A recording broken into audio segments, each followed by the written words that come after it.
पर्व न्यूज। आरंभ एका नव्या पर्वाचा।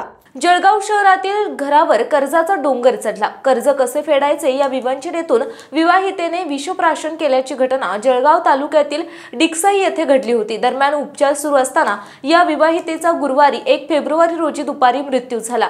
या प्रकरणी जळगाव तालुका पोलीस स्टेशनमध्ये अकस्मात मृत्यूची नोंद करण्यात आली आहे। जागृती अरुण कोळी वय 32 असे मृत झालेल्या महिलेचे नाव आहे। जागृती कोळी आणि पती अरुण कोळी पहिलीत असलेल्या मुलासोबत डिकसाई येथे वास्तव्यास होत्या। अरुण कोळी हे स्वतः जवळील शेतीसोबतच गावातील इतरांची शेती करारावर घेऊन करत होते। मात्र यंदा पाऊस कमी झाल्यामुळे अरुण कोळी यांना उत्पादन कमी झालं।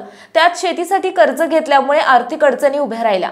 25 जानेवारी रोजी संध्याकाळी 7 वाजता जागृती कोळी या घरात आपल्या मुलासोबत असताना जागृती यांनी विषप्राशन केले। आईला त्रास होत असल्याचे पाहून लहान मुलगा आईने विष घेतले असे म्हणत गल्लीत धावत सुटला। शेजारच्यांना हा प्रकार लक्षात आल्यानंतर तातडीने जागृती कोळी यांना शासकीय वैद्यकीय महाविद्यालय आणि रुग्णालय येथे उपचारासाठी दाखल करण्यात आलं।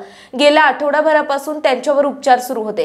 गुरुवारी दुपारी 3 वाजेच्या सुमारास उपचारादरम्यान जागृती कोळी यांचा मृत्यू झाला। यानंतर कुटुंबियांनी मन हेलावणारा आक्रोश केला। या प्रकरणी जळगाव तालुका पोलीस स्टेशनमध्ये अकस्मात मृत्यूची नोंद करण्यात आली आहे। आरंभ पर्व न्यूज करिता प्रतिनिधी पंकज तायडे, जळगाव। पुणे शहरातील आणि जिल्ह्यातील महत्त्वाच्या आणि ताज्या बातम्या पाहण्यासाठी आजच आमच्या आरंभ पर्व न्यूज चॅनलला YouTube वर सबस्क्राइब करा आणि बेल आयकॉन प्रेस करा।